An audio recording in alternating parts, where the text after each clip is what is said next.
नमस्कार, ओकार न्यूज देख रहे हैं आप। आपके साथ मैं हूं आस्था श्रीवास्तव। रुक करते हैं खबरों का।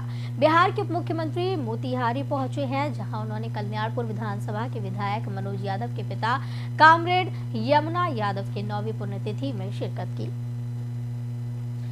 तो बता दें कि एक जनसभा भी इस दौरान आयोजित की गई, जहां पर पहुंचे तेजस्वी यादव ने यमुना यादव के मूर्ति पर पुष्प अर्पित कर उन्हें श्रद्धांजलि अर्पित की। इस दौरान आयोजित जनसभा को तेजस्वी यादव ने संबोधित किया। उन्होंने कहा कि ये भाजपाई लोग देश को बेच रहे हैं और लोगों में तरह तरह की अफवाह फैलाकर फूट डालने की कोशिश कर रहे हैं। इसे जनता को समझने की जरूरत है। यही वजह है कि अब लालू यादव और नीतीश कुमार के नेतृत्व में पूरे देश के विपक्षी दल एक हो रहे हैं। उन्होंने विपक्षी एकता को लेकर भी जिक्र किया। तेजस्वी यादव ने कहा कि ये जो विपक्षी दल एकजुट हो रहे हैं, इसका नतीजा ये होगा कि लालू यादव ने आडवाणी जी के रथ को बिहार में रोका था और आगामी चुनाव में यही बिहार की जनता मोदी जी को रोकने का काम करेगी। इसलिए विपक्ष को एकजुट होना होगा। इन लोगों के पास कोई मुद्दा नहीं बचा है। इसलिए जो मोदी जी मोतिहारी आए थे तो बोल रहे थे कि इसी चीनी मिल के चीनी का चाय पिएंगे, वो चीनी मिल आज तक शुरू भी नहीं हुई। लेकिन अब आएंगे मोदी तो हिंदू मुस्लिम धर्म मजहब मंदिर के मुद्दे को लेकर बरगलाएंगे। लेकिन एक रहना है, तेजस्वी ने महंगाई के मुद्दे को भी जनता के सामने रखा और कहा कि यूपीए सरकार में जैसे बीजेपी को महंगाई डायन कहती थी, उसी बीजेपी के लिए महंगाई अब भौजाई बन गई है। तेजस्वी ने अपने वादे को दोहराते हुए जनता से कहा कि 2025 तक बिहार के 10 लाख लोगों को नौकरी और रोजगार जरूर दिया जाएगा। इस पर काम चल रहा है, चिंता करने की जरूरत नहीं है।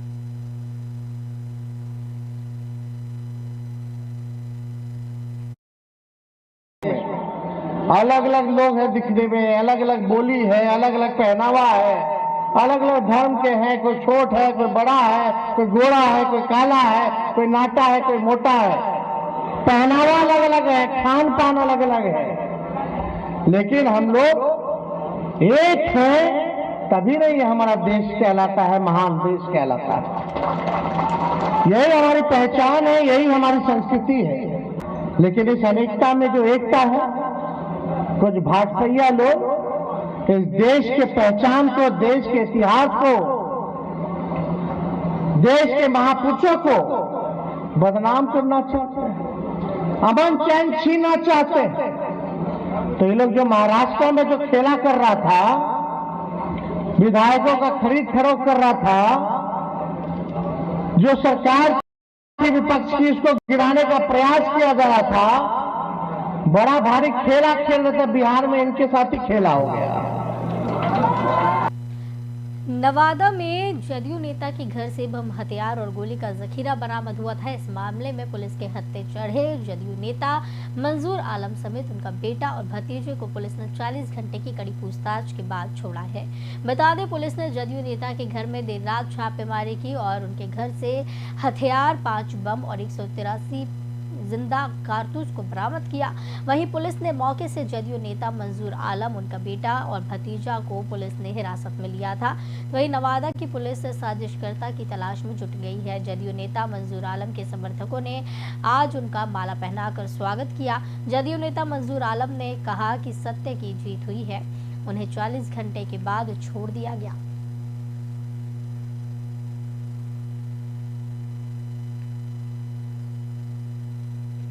आम आदमी पार्टी के प्रदेश अध्यक्ष संजय सिंह सीतापुर पहुंचे। पार्टी द्वारा घोषित निकाय चुनाव में प्रत्याशी के समर्थन में प्रचार की लखनऊ से सड़क मार्ग से सीतापुर पहुंचे संजय सिंह का जोरदार स्वागत किया गया। इसके बाद शहर में एक लॉन में कार्यकर्ता सम्मेलन आयोजित हुआ, जहां मीडिया से बात करते हुए उन्होंने बीजेपी पर जमकर निशाना साधा। संजय ने बीजेपी को भ्रष्टाचारी और माफियाओं का राष्ट्रीय कुनबा बताया और कहा कि बीजेपी भ्रष्टाचार में लिप्त नेताओं को दल में शामिल कर उन्हें मुख्यमंत्री बना देती है। ऐसा उसने हेमंत बिस्व शर्मा, मुकुल राय और शिवराज सिंह के साथ किया है। संजय ने मनीष सिसोदिया पर लगे आरोपों पर कहा कि बीजेपी ईडी का दुरुपयोग कर रही है। सिसोदिया पर लगे सभी आरोप मनगढ़ंत हैं और झूठे हैं। उन्होंने पंजाब का उदाहरण देते हुए जनता से अपील की है कि यदि उनका प्रत्याशी चुनाव जीता तो house tax, half water tax माफ किया जाएगा और शहर साफ होगा। संजय ने इसके बाद एक रोड शो को भी संबोधित किया है। इस दौरान आपको बता दें कि जनता के बीच में संजय सिंह पहुंचे और अपने प्रत्याशी के लिए वोट की अपील की।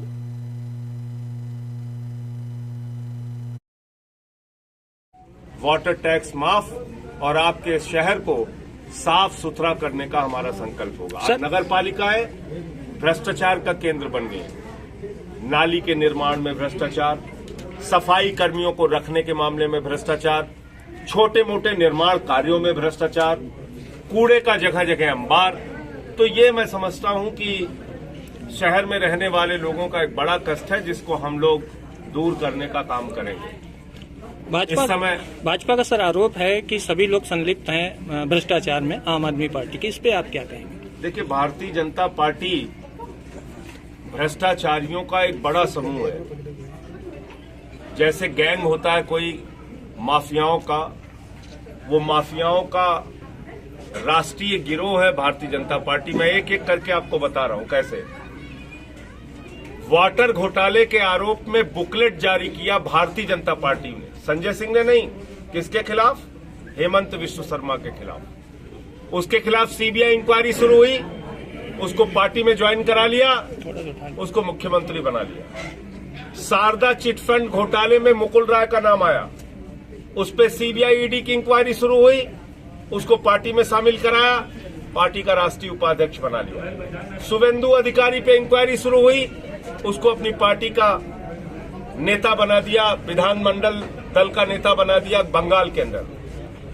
येदुरप्पा पे माइनिंग घोटाला लगता है, उसको मुख्यमंत्री बनाते हैं। शिवराज पे व्यापम घोटाला लगता है, उसको मुख्यमंत्री बनाते हैं। भारतीय जनता पार्टी तो वो पार्टी है जिसका राष्ट्रीय अध्यक्ष रक्षा सौदे में रिश्वत खाते हुए ऑन कैमरा पकड़ा गया। तो भारतीय जनता पार्टी भ्रष्टाचारियों का एक बड़ा समूह है।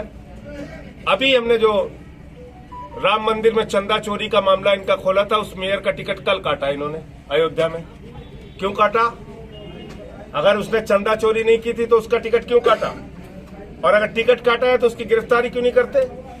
तो जो लोग राम के नाम पे चंदा चोरी करते हैं, उनसे किसी प्रकार का कोई उपदेश हमें सीखने और जानने की जरूरत नहीं है। जहां तक भाजपा के आरोपों का सवाल है, मैंने एक एक करके इनकी बखिया उधेड़ने का काम किया है। ईडी की जांच झूठ का पुलिंदा है।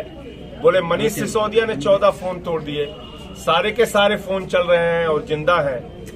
बोले इस व्यक्ति ने ये बयान दिया, इस व्यक्ति ने ये बयान दिया। 6 लोगों ने न्यायालय में लिखकर ये कहा कि हमसे जबरन मारपीट करके बयान लिया गया। समस्तीपुर जिले के दलसिंह सराय थाना क्षेत्र में चलती स्कूल वैन में अचानक आग लग गई। वैन बच्चों को स्कूल से घर छोड़ने जा रही थी। इसी दौरान वैन के अंदर 25 बच्चे मौजूद थे। अचानक से वैन में आग लगने के बाद अफरा तफरी का माहौल हो गया। ड्राइवर ने जैसे ही देखा कि वैन के पिछले हिस्से में आग लगी है, उसने सबसे पहले वैन को सड़क के किनारे रोक दिया। इसके बाद उसने आनन फानन में सभी बच्चों को वैन से नीचे उतारा। इस हादसे में किसी भी बच्चे को कोई भी नुकसान नहीं पहुंचा है, लेकिन लोगों का कहना है कि थोड़ी और देर होती तो बड़ा हादसा हो सकता था। हादसा दलसिंह सराय प्रखंड के बल्लोचक पेट्रोल पंप के पास हुआ। प्रत्यक्षदर्शियों का कहना है कि ड्राइवर ने अपनी सावधानी से सूझबूझ से गाड़ी को सड़क किनारे रोककर सभी बच्चों को बाहर निकाला।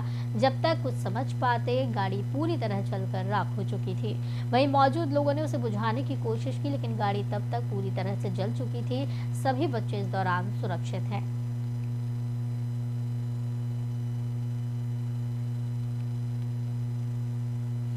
मोकामा टाल क्षेत्र में सुबह युवक की बिजली पोल से लटकता हुआ शव मिला है, जिससे इलाके में सनसनी फैल गई। सूचना पाकर पहुंची हाथीदह पुलिस ने शव को जब्त किया और मामले की जांच शुरू की। मृतक की शिनाख्त नहीं होने से हत्या और आत्महत्या की गुत्थी सुलझ नहीं पाई। आशंका जताई जा रही है कि युवक की हत्या कर शव को बिजली पोल से लटका दिया गया। हाथीदह पुलिस अब जाँच कर हत्या का राज खोलने की कोशिश में जुटी हुई है।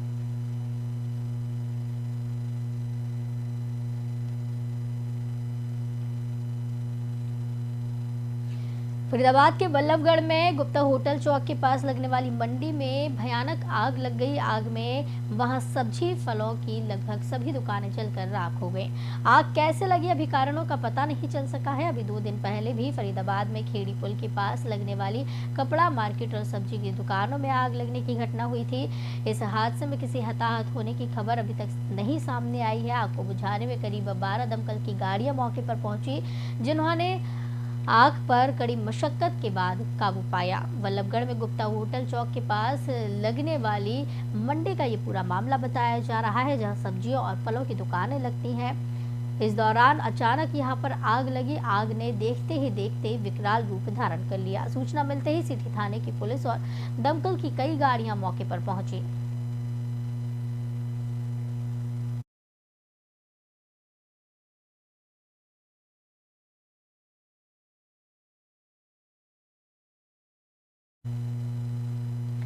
हरियाणा पुलिस नूह में तैनात निरीक्षक वीरेंद्र रावत और उसके भतीजे नरेंद्र और उसके परिजनों की तरफ से बीती 3 अप्रैल को मारपीट में घायल पहाड़ी निवासी 55 वर्षीय सुंदर ने इलाज के दौरान दिल्ली के अस्पताल में दम तोड़ दिया। गुस्सा गांव के लोगों ने बहीन थाने के सामने मृतक के शव को रखा और धरना प्रदर्शन किया।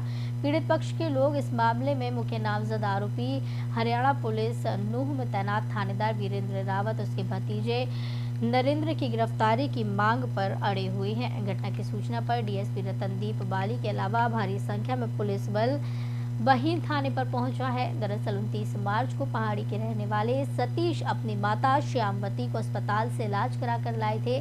सतीश का घर हरियाणा पुलिस नूह में तैनात निरीक्षक वीरेंद्र के घर के पास है। वीरेंद्र रावत पहाड़ी गांव का रहने वाला बताया जा रहा है। पीड़ित पक्ष के राजवीर ने बताया कि रात को करीब 9:30 बजे थानेदार वीरेंद्र और उसके परिजनों ने घर में तेज आवाज में डीजे बजा रहे थे। उनके परिवार से सतीश और राजपाल ने वीरेंद्र रावत को अपनी बीमार मां के बारे में बताया और डीजे को कम करने को कहा। आरोप है कि ये लोग डीजे तेज बजाने से बाज नहीं आए और इसी बीच दोनों पक्षों में कहासुनी हो गई। ये मामला था कि 29 तारीख को तीसरे महीने में जो है रात को 10 साढ़े 10 बजे के करीब वीरेंद्र है, मान सिंह है, उनके परिवार के लोगों ने अपना एक जैसे डीजे बॉक्स होते हैं जो दीवार पे बजा के वो चालू कर दिए।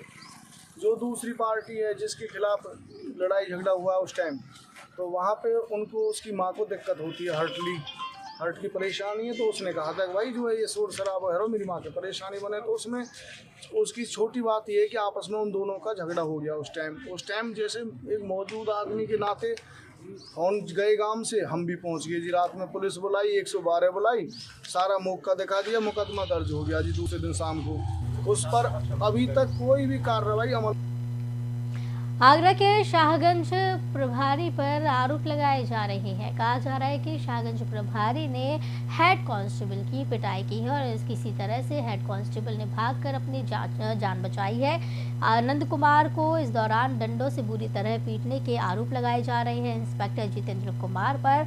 और साथ ही साथ बताया जा रहा है कि इंस्पेक्टर जितेंद्र कुमार ने हेड कांस्टेबल आनंद कुमार के साथ बर्बरता की, जिससे उसे गंभीर चोटें आई हैं। थाना शाहगंज से आनंद ने भागकर इंस्पेक्टर जितेंद्र कुमार से अपनी जान बचाई। इस बात की जानकारी उच्च अधिकारियों को दी गई है। उच्च अधिकारियों से न्याय की गुहार लगाई जा रही है।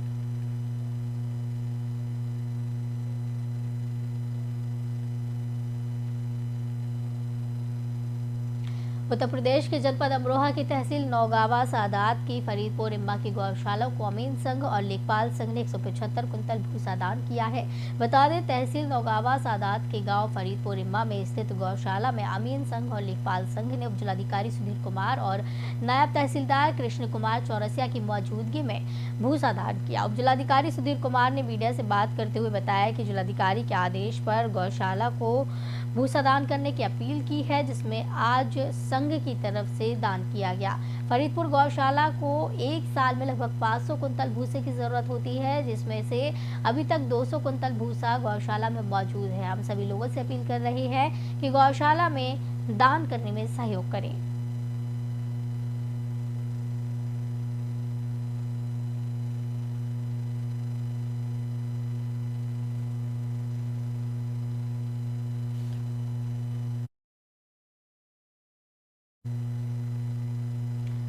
औरैया पुलिस ने 9 करोड़ की चरस के साथ 3 तस्करों को गिरफ्तार किया है। बस के जरिए नेपाल से यूपी में ये चरस बेची जा रही थी। एसपी चारू निगम के नेतृत्व में विधुना कोतवाली पुलिस ने ये बड़ी कार्रवाई की है। पुलिस ने आरोपितों के पास से 8,000 रुपए की नेपाली करेंसी भी बरामद की। गिरफ्तार करने वाली टीम को एसपी ने 25,000 रुपए का इनाम भी दिया। जनपद के विधुना कोतवाली क्षेत्र का ये पूरा मामला बताया जा रहा है, जहां पुलिस ने बड़ी कार्रवाई की है। और साथ ही साथ आपको बता दें कि 9 इस दौरान करोड़ की चरस बरामद की है। 3 तस्करों को गिरफ्तार किया गया है। 9 करोड़ बताई जा रही है इस चरस की कीमत जो बरामद की गई है। गिरफ्तार करने वाली टीम को एसपी ने इनाम भी दिया है। और इस दौरान बता दें कि जनपद के विधुना कोतवाली क्षेत्र का ये पूरा मामला है। पुलिस टीम को 25,000 रुपए का इनाम दिया गया है।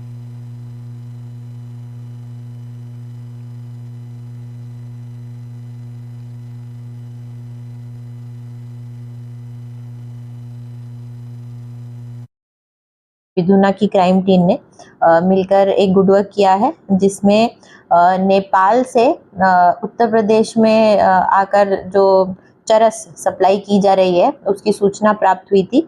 तो आज 25/4/2023 को लगभग 1:40 पर दिन में ये सूचना मिली कि एक्सप्रेसवे से होकर एरवा कटरा से विधुना की तरफ एक नेपाल की बस आ रही है। NA4KHA 9357 इस नंबर की बस है। इसमें काफ़ी मात्रा में चरस आने की सूचना थी। इसमें पुलिस के द्वारा घेराबंदी करके बस को रोका गया और जब तलाशी ली गई तो इसमें 23 अदद बंडल चरस के मिले, जो सभी 1-1 किलो के हैं और इसकी लगभग कीमत 9 करोड़ 20 लाख रुपए मार्केट वैल्यू है। इन लोगों के पास से 1250 रुपए भारतीय करेंसी और 8,000 रुपए नेपाली करेंसी भी बरामद हुई है। विधुना की क्राइम टीम ने मिलकर एक गुड वर्क किया।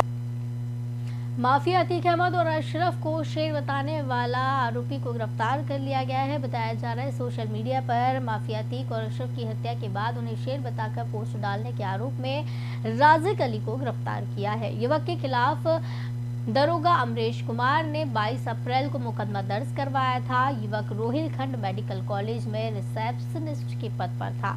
बरेली के बिथरी चैनपुर थाने में युवक के खिलाफ आईटी एक्ट और भड़काऊ पोस्ट डालने के आरोप में मुकदमा दर्ज करवाया गया था और इसी के चलते अब आरोपी को गिरफ्तार कर लिया गया है। बताया जा रहा है कि अतीक और अशरफ का जिस तरीके से उनकी जान गई है हत्याकांड में और गोलियां जिस तरीके से उन पर बरसाई गई हैं, उसके बाद से काफ़ी सुर्खियों में अतीक और अशरफ रहे और इसी के चलते दरोगा अमरेश ने एक मुकदमा दर्ज करवाया भड़काऊ पोस्ट डालने के आरोप में। इस दौरान ये मामला दर्ज करवाया गया था। अतीक और अशरफ को शेर बताने वाला आरोपी गिरफ्तार कर लिया गया है। ये जो युवक पुलिस कस्टडी में नजर आ रहा है, इस युवक ने अतीक और अशरफ को शेर बताया था और भड़काऊ पोस्ट ये डाला था। इसी के चलते दरोगा ने इस पर मामला दर्ज करवाया था। आरोपी का नाम राजिक अली बताया जा रहा है। युवक के खिलाफ दरोगा अमरेश कुमार ने 22 अप्रैल को मुकदमा दर्ज करवाया था। युवक रोहिलखंड मेडिकल कॉलेज में रिसेप्शनिस्ट के पद पर तैनात था। बरेली के बिथरी चैनपुर थाने में युवक के खिलाफ आईटी एक्ट और भड़काऊ पोस्ट डालने के आरोप में मुकदमा दर्ज किया गया था।